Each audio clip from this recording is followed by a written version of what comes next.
श्रीमद् भागवत गीता का 12वां अध्याय, जिसे भक्ति योग कहा जाता है, हमें ईश्वर से जुड़ने का सबसे सरल और प्रेमपूर्ण मार्ग सिखाता है।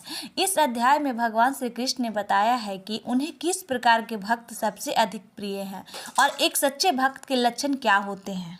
साकार और निराकार उपासना। अर्जुन के पूछने पर श्री कृष्ण स्पष्ट करते हैं कि यद्यपि निश्चय ब्रह्मा की उपासना भी उन्हें ही प्राप्त करती है, लेकिन वेदधारी मनुष्यों के लिए निराकार मार्ग अत्यंत कठिन है।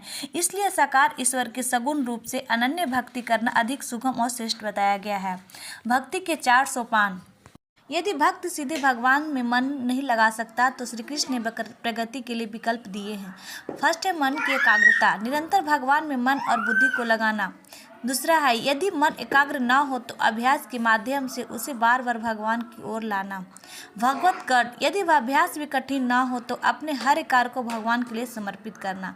सर्व कम फल त्याग, यदि यह भी न हो पाए तो कर्मों के फल की इच्छा का त्याग करना। त्याग से ही तत्काल शांति मिलती है। सच्चे भक्त के गुण। समभाव, जो सुख दुख मान अपमान सर्दी गर्मी में समान रहता है। द्वेष रहित और दयालु, जो किसी भी प्राणी से द्वेष नहीं करता और सबके प्रति मैत्री व करुणा का भाव रखता है। अहंकार शून्य, जो मैं और मेरा ममता के भाव से मुक्त हो। संतुष्टि, जो हर परिस्थिति में संतुष्ट रहता है, जिसकी बुद्धि स्थिर है। क्षमाशील, जो दूसरों के अपराधों को क्षमा करने का सामर्थ्य रखता है।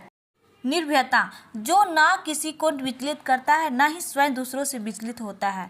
यह अध्याय हमें सिखाता है कि भक्ति केवल कर्मकांड नहीं बल्कि हृदय की शुद्धि और स्वभाव का परिवर्तन है। जो व्यक्ति श्रद्धा पूर्वक इन गुणों को अपने जीवन में उतारता है वह भगवान का अत्यंत प्रिय बन जाता है। राधे राधे, जय श्री कृष्ण। मेरी बेटी की थोड़ी सी आवाज़ आ गई है, सॉरी गाइस।